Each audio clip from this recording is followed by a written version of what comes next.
ఎంత పర్ఫెక్ట్‌గా బ్లౌజ్ కుట్టినా గానీ, షోల్డర్ కుట్టు అనేది కిందకి జారినట్లు ఉంటుంది కదా! నేను చెప్పే మెయిన్ టిప్ ఫాలో అవి కట్ చేసి కుట్టండి ఫ్రెండ్స్.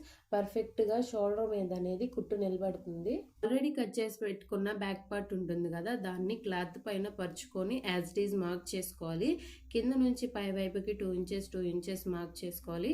అలాగే టక్స్ దగ్గర ఒక మార్కింగ్, అలాగే చంక డౌను 2 ఇంచెస్, 2 ఇంచెస్ మార్క్ చేసుకున్న రెండిటిని కలుపుతూ ఒక స్ట్రైట్ లైన్ గీయాలి. అలాగే షేప్ తీసుకోవాలండి. సైజుని బట్టి షేపులనేవి మారుతూ ఉంటాయి. చెస్ట్‌ని బట్టి డాట్ వెడల్పు కూడా మార్క్ చేసుకోవాలి.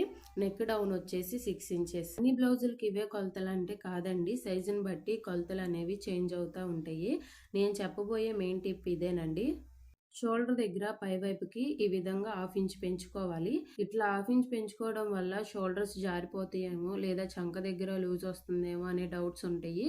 కానీ అలాంటి డౌట్స్ ఏమి వద్దండి. పర్ఫెక్ట్‌గా షోల్డర్ మీద కుట్టు అనేది నిలబడుతుంది. ఈ టిప్ చెప్పడమే కాదండి, స్టిచ్ చేసినా కూడా మీకు చూపిస్తాను. స్టిచ్ చేస్తూ కూడా మనం కొన్ని టిప్స్ ఫాలో అవ్వాలి. అప్పుడే షోల్డర్ కుట్ అనేది షోల్డర్ మీద నిలబడి ఉంటుంది. పర్ఫెక్ట్‌గా సూట్ అవుతుంది. కస్టమర్ వేసుకున్నా కూడా మీకు ఫీడ్‌బ్యాక్ చూపిస్తానండి. అలాగే ఒక లైక్ చేసి నా ఛానల్‌ని సబ్స్క్రైబ్ చేయండి ఫ్రెండ్స్. నేను న్యూగా ఛానల్ స్టార్ట్ చేశాను. నన్ను సపోర్ట్ చేయండి friends. Thank you for watching.